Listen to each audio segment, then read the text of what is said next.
Hey, Dennis, are you ready? Yes. You can get started.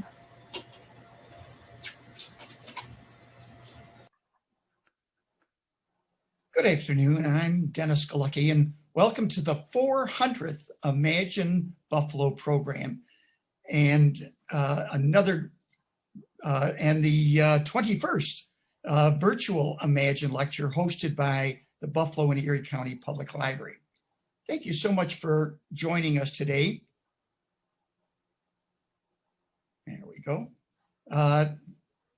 This program is created by the Center for the Study of Art, Architecture, History, and Nature, and Imagine Lifelong Learning. We're going to start with our speaker shortly, but first, a little housekeeping. Everyone watching will be muted during our speaker's presentation, which will last about 15 minutes. We'll have plenty of time for questions at the end. If you do have a question, please type it into the chat box, and we'll get to as many as we can. This program is being recorded. You'll be able to watch it again later on the library's Facebook and YouTube channels. As a reminder, we'll be here on Zoom every Tuesday at 12:30 p.m. with a great lineup of local speakers. So please tell your network of friends to make a point of joining us. Now, today is the third Tuesday of the month, where we focus on history. We look back as a community to better imagine where our community's future lies. Our theme is Imagine Greater Buffalo as a premier cultural and nature center. Our featured speaker today is Michele Agosto. Michele is now the Director of Arts for the Buffalo City School District.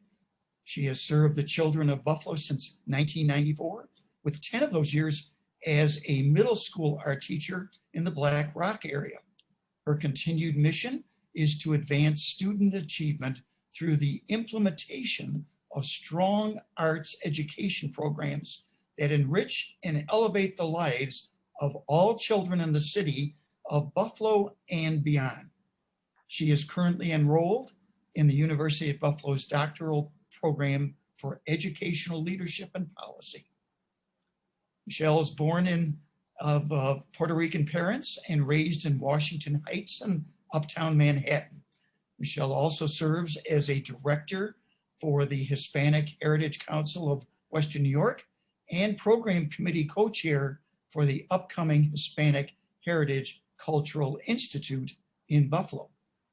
She is co-founder of the Latino Arts Collaborative called Las Artistas del Barrio Buffalo, and exhibiting member of the Buffalo Society of Artists.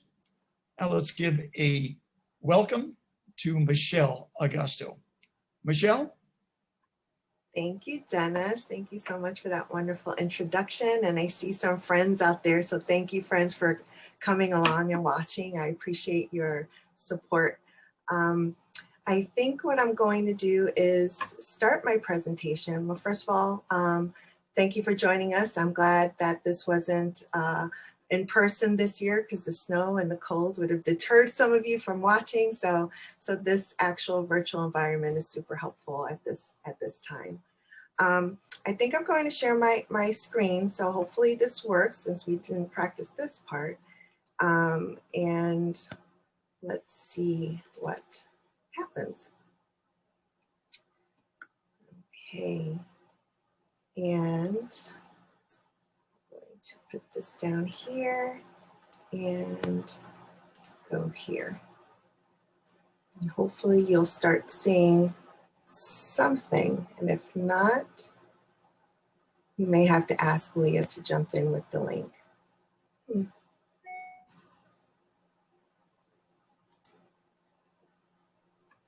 Let's see. Leah, is there a way that you can jump in? I'm not sure exactly why this isn't showing. Sure, let me see if I can find your link. Okay, sorry about that.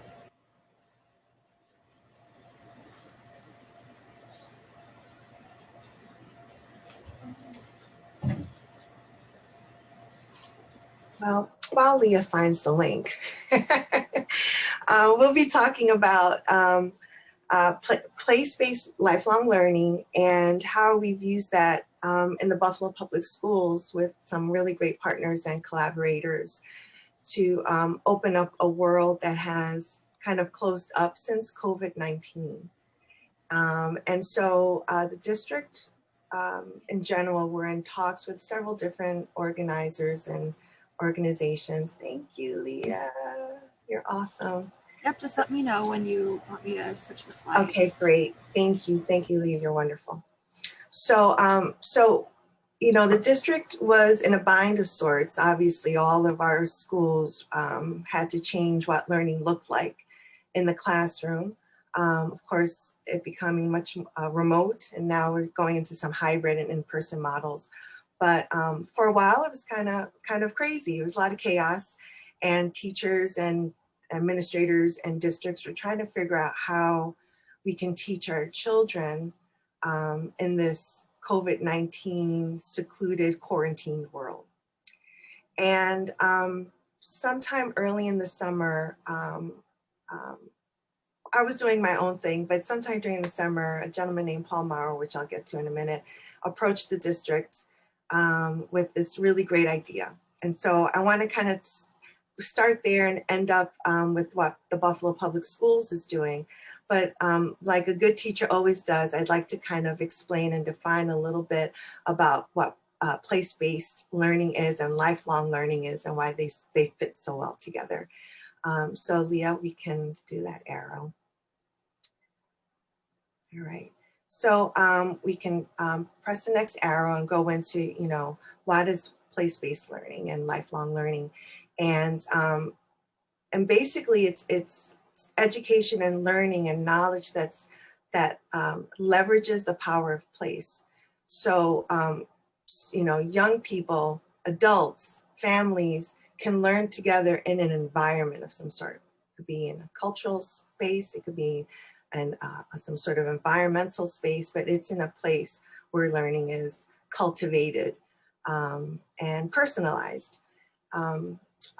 Place-based learning also connects learning to the communities, which is really powerful. So having young people, families together learning in their own community, what's available in their own community is really important.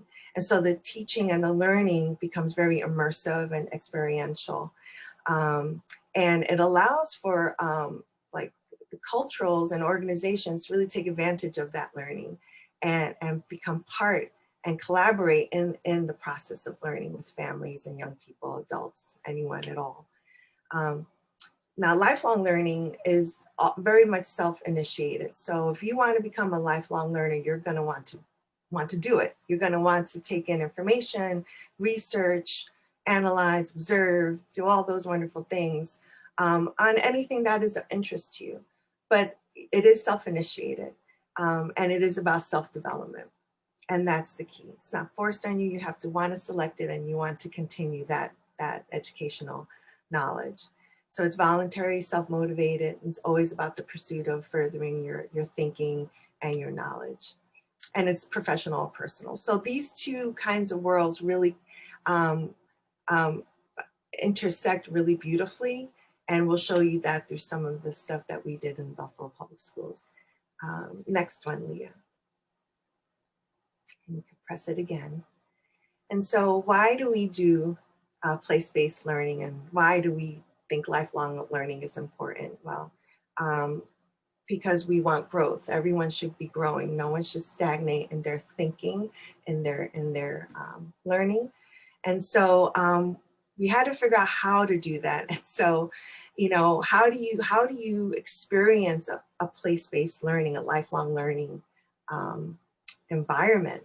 And so with a lot of interesting innovation, we figured it out virtually. It's never the same as actually being there, but we try to get as close as we could to get to get the essence of whatever place we were in and to excite people about that environment, that culture that we were situated in. So Griffith Sculpture Park is a perfect place that really embodies this idea of place-based lifelong learning. So, but we'll go to the next slide. And you have to press it there. Thank you, Leah. Leah's getting my flow.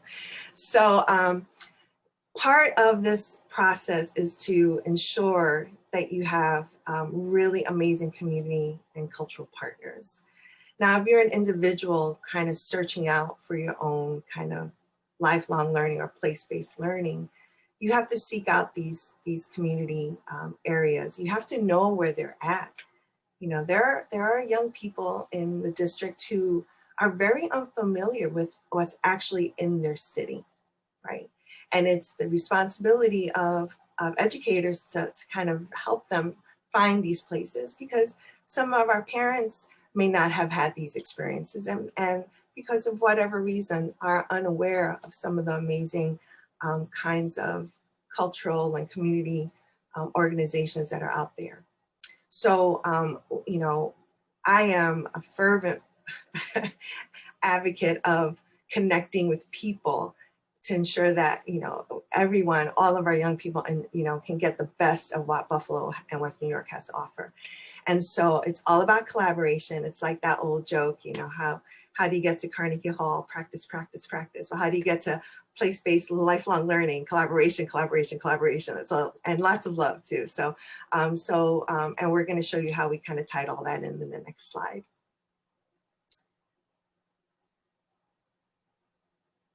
Okay, so we're going to jump into our virtual field trips. And so Paul Maurer, a wonderful man, found his way into the district, created this grant. It's really kind of interesting. It was a way to connect, because of COVID-19 and the limitations that families and children and teachers had to actually go to a place, because there were, you know, our museums were closed for a while, our libraries were closed for a while. You know, people were nervous about going out. So, you know, how do we continue the learning? How do we continue this investigation of the world that's around us, right? And so Paul Maurer approached our district, the Buffalo Public Schools, with this idea called BeEnriched Buffalo. And it was a field trip initiative. It was also a learning initiative where they did a sort of like I think it's called the Reading Rainbow Show, or, you know, where you would take clips of some learning, some lessons that teachers were interested in doing that were important and aligned to curriculum. And he would set up a studio where they would teach this lesson, a 30-minute lesson that would actually be available both online and on television. And it's so interesting that we're a very technologically savvy world. And yet the idea of still having radio and television was really important, because at this point, when we were working on this, not all of our students had devices, laptop devices yet, or iPads yet.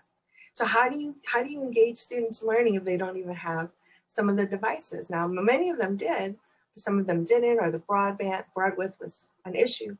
So we utilized television, and we figured that at the very least, most of our families would have television. And if they had a phone, at the very least, they could get on a website to look at some of these lessons and field trips on their phone. So we were trying to tackle this as best as we could through what we felt our families had. And so thus, Paul and I met, and so we could go on to the next slide. And I wish Paul was here, but he had another engagement. He couldn't be here because he'd be lovely to talk to right now. So he was the executive producer, and we also worked with a media specialist called Mr. Bob Kaczynski, who many of you probably know. I knew him from the Fred Jackson football show, so that's how I knew him from back there. But he's everywhere and does incredible shows. And they came together with me to work with some of our arts and culturals. This was a sponsored event, totally free to the district. The district, the only thing that was part of the package was my time. So I was part of this package, but it was sponsored by the companies that are listed here, and we were able to reach out in a very, very short amount of time, which I'll show you in the next second, to some of our local arts and culturals. with support from the administration and the Buffalo Public School staff. And we can go to the next slide. And so when I want to say a time crunch, it's really good to have friends when you have a really short amount of time. And so I am very grateful to have a lot of good friends, because when the production started, the discussions only started in maybe June, July, where we began to start planning. I had, I think, my first meeting with Paul in late July, and came up with this crazy plan of offering, you know, videotape shows would actually take a lot of time. It's not like the YouTube world. It's like a whole different kind of world. And come up with at least 10 programs for field trips. He had this other world with the curriculum, which I, you know, that was something separate. It was still under this BeEnriched umbrella, which is what the program was called. But I was in charge of field trips. And so we met in July. I met with my friends, all my cultural friends in August, or I called them by the week of August 7th. And by August 10th, we started filming. So I want to really thank the first show that we did, which comprised of the Albright Knox, the Buffalo Philharmonic Orchestra, and the Dora Martin House, because they only had 3 days to prepare for me. And they were very gracious, and they were wonderful, and it was great. And so we aired the show very quickly after that, starting on the 17th of August, and went on for 7 straight weeks of filming for our students to have some sort of experiential field trip experience for the summer, right? We wanted them to still learn and still understand and still enjoy all the wonderful things that are around them that at the moment they can actually access physically. The target audience was K through 12 and their families. That was really important. We wanted to make sure that whatever we showed through a field trip, families can enjoy with their children. And so it aired through October with some other help from, I believe, Channel 49, WNYO, and some Verizon and Spectrum. They all helped us to air these shows for free. And we'll go to the next slide. And so out of that came out these 10 field trips. And I am really proud of this list. And I'm so grateful to everyone who said yes, because it really was crazy. But from all the way, starting with the BPO and the Dora Martin House, the Olmsted Parks jumped in, and we're really happy to do it. Broderick Park, Tiff Nature Preserves, Buffalo Niagara Water Keepers. So we try to be thematic in the way we share these field trips. So the third week had to do with the arts. So Buffalo Art Studio, Starlight Hall Walls. The fourth week was about nature and how we use nature and environment. And so Gray Cliff actually sat really nicely in there with the Buffalo Museum of Science, if you know anything about Frank Lloyd Wright, and how he used the environment around him to build that beautiful home. And so you can see the rest. And obviously, thanks, Dennis jumped in immediately for week 5 with C-SAAHN. And we had Explore More. So you can see all of the wonderful culturals that participated. And honestly, if they said no, this would have never happened. And it's just such a wonderful way of partnering with culturals and organizations that also feel that this kind of education and learning is important for our children. They felt the same passion and love for our kids. And so I'm very grateful for that. We'll go on to the next slide. And so from there, I want to show you, I know there's not much time left, so I quickly want to, you can go on to the next one. I'm sorry, Leah. And I want to talk a little bit about social media, and I did put some links in there, and I also have a picture of Dennis helping me out at City Hall that day in there.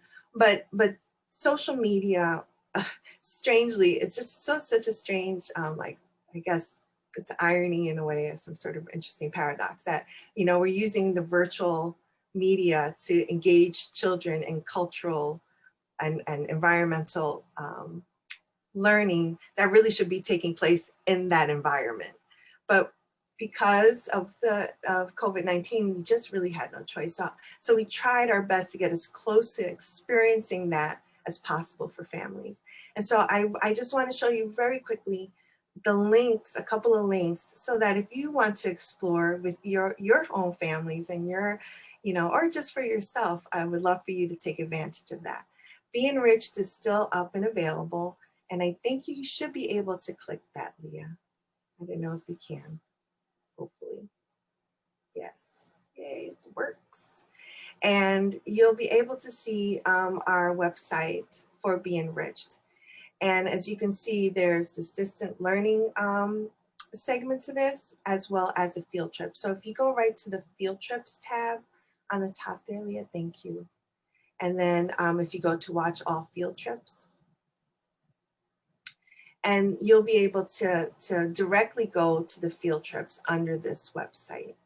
And I had a lot of fun with all of them. My favorite one by far was the one at the Herschel Carousel Museum, where I actually rode a carousel. So if you just want to see me ride a carousel, because it is quite hysterical, I would watch that one, which is field trip number 8. But they're all wonderful, and they're so informative, and there's so much history that you learn about these places that honestly, if you just walked in and walked out, you wouldn't know. So there's this extra layer and this extra element of information that is really pretty amazing, when we offer it in this kind of way. So if you go back to the slide, Leah, and if you jump into the YouTube page really quickly. Dennis, how am I doing on time? Well, we're doing fine, but we should start wrapping it up so we can get some questions and answers. You got it. So I wanted to share this with you. It's free for you to subscribe. It's our Department of Arts YouTube page. And in here, we also hold the BeEnriched Field Trip. So we also hold all sorts of other, what I also consider place-based lifelong learning opportunities for families and teachers. Teachers have put their own channels on there. You'll see some of the work that the Buffalo Public Schools has done with the Juneteenth Festival organization, where we actually participated in doing virtual chalk walks and talk about the history. And this we found to be so important. Having this channel, I did a few years ago, but it wasn't utilized as much as it has been lately because of COVID-19, obviously. But there's so much that still can be utilized even when we all get back together again. I think it's a really wonderful resource that I share with all of you. And the last thing I just wanted to share also is we have a Facebook page that we also would invite you to join. And on there is where you see teachers actually sharing information. And some of the people that are watching are actually Facebook friends, which thank you for jumping on. But this is a great page if you want to learn what art educators really do. And art educators are constantly sharing and learning about arts and arts education in a willing and constant way that I think is really important for people who are interested in this kind of work. So, so with that, I think we can go to the last slide, which is, I also have a Twitter page if you want to visit me, which is the Q&A. See, I timed that well, right? And if ever you wanted to email me, please, this is my email address, and I'm always accessible via that or Facebook, or I have 8 million social media platforms, so I'm sure you can find me. So I thank you all for listening and watching, and I'd be happy to answer any questions if you have any. And do we have any questions in our chat box, Leah? We do not have any questions yet. Okay. Michelle, you had mentioned maybe inadvertently that you wondered if the link was still connecting with BeEnriched.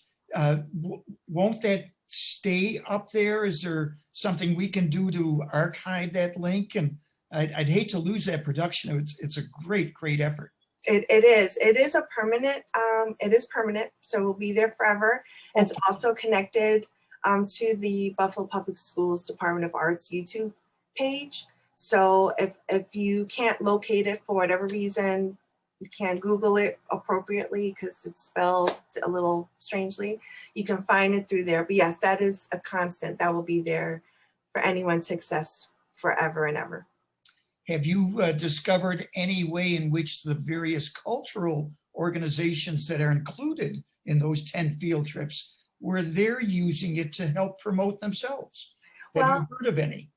I think I don't know for sure, and I want to say yes. I know that they've connected the field trip that they participated in onto their own website. Several organizations have done that, but I want to say that I think that this idea may have spearheaded a few other types of collaborations. I know that there was a group of other organizations, and I think involve Explore and More and Museum of Science and others, who came up with their own grant to offer their own virtual field trips for free to family, friends, and teachers. You know, so I think this kind of upstarted a new way of thinking about how to reach families for free. You know, and that idea of, you know, you're doing it now, there's a certain reason why you're doing that, but that can continue and exist for much longer past. And I think that what they've discovered in my conversations with some of the directors and education coordinators is that the outreach is so much further. Like, you know, you think about your own world in Western New York and you're focused on how do you serve those people in Buffalo and Western New York, as you rightly should do. But when you have a virtual platform that suddenly shows what you can offer and brings you and kind of takes you through this journey of whatever journey they choose to in their organization, suddenly you have so many more people outside of your community that have become aware of what you have and what you can offer. And so I think at the end of the day, that has been quite beneficial for some of these organizations, that kind of outreach. So it's been fun, and the things that we've been learning and from it and the data that's been collected, it's been quite interesting in that regard. Now, the one I did with Brad Hahn from Explore Buffalo, field trip number 5, was about 30 minutes, and it had the 2 groups and some great, your photographer, Bob, got on the Miss Buffalo and the landmark cruise I do every Wednesday afternoon in July and August. They had some great shots of Buffalo from the water's edge. It's a whole different perspective of our community. So that's why I enjoy giving that tour. So are they all roughly half-hour tours or Yes. half-hour programs? They're half-hour programs, and depending on how many organizations chose to be part of that theme, we gave every group about 7 to 10 minutes per segment. And I think yours was the longest because we took advantage of that boat ride. Oh, nice. So it was just so much to learn. So, but yeah, it was about 7 to 10 minutes, and we packed in a lot for that amount of time. We really did. We have some questions. Good. Will this arena or production for field trips continue once in-person trips are able to resume? Well, I would love for them to continue. At the end of the day, sadly, it is about funding. So there's only so much that could be done for free. You know, everyone participating, we all did that without any kind of remuneration. But you know, you do have to, you know, pay a production company, you know, to do those kinds of things, because it does take a lot of time to do that, and to do it so quickly, you really needed a professional to do that.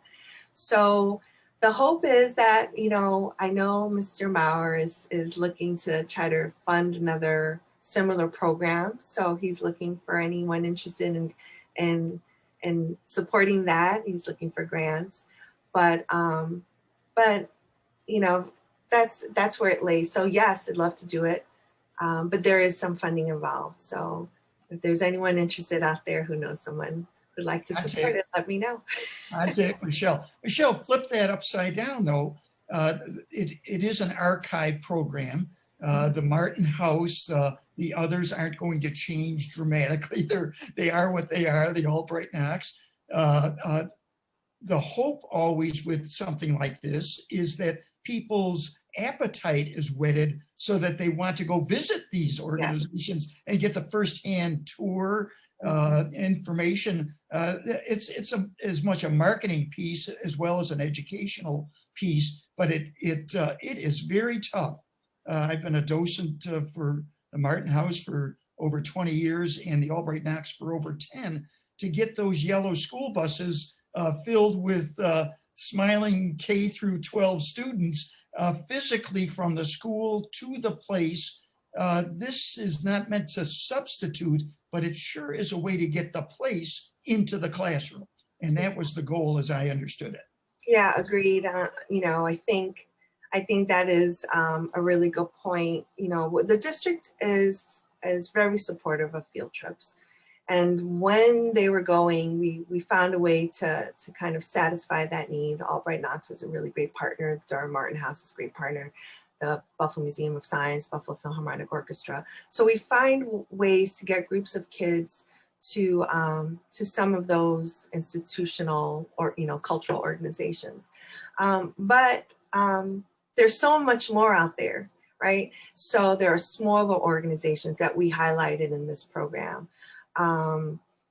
You know, different cultures, different history that really haven't been talked about, just because access wasn't there for whatever reason. And there's a limited amount of time. So, you know, a field trip is a field trip. It does take up a chunk of time out of a school day. It takes a lot of planning and all of that. And there is funding involved there too.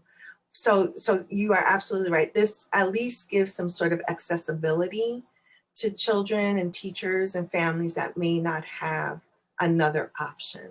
But you are right, and I am 100% behind this notion of this doesn't replace a real life going into a cultural, going into a museum and experiencing the learning that actually happens inside that space.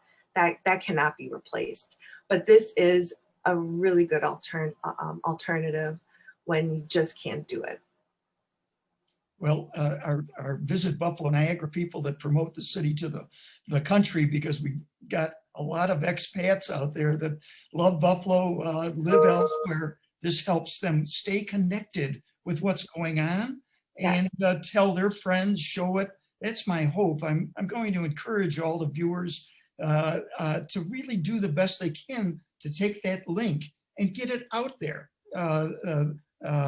It's again, BeEnriched Buffalo, all one word. Just put that in your search engine and you'll get the link. And be creative with it. Let's let the world know, as well as our own community, a million of us in the neighborhood have a chance to really be impressed. You did a great job, Michelle, with pulling this together. And I remember in short order, and that's why I wanted to get it archived and on this program as soon as possible. So we're going to wrap up. I'm sure there's more questions, but we are pushing some time limits here. So Leah, do you think we should wrap up? Yep, we're all set with questions. All right, well then, very good. And we will thank you all for joining us today. And hopefully join us next week, same time, same Zoom link, when we talk with Jay Burney. Now, he's a Buffalo-based social and environmental activist, and the topic is very timely: creating a resilient city in the time of climate change. I'm Dennis Galucki. Be well and have a good afternoon. Thank you, Dennis. Thank you, Michelle.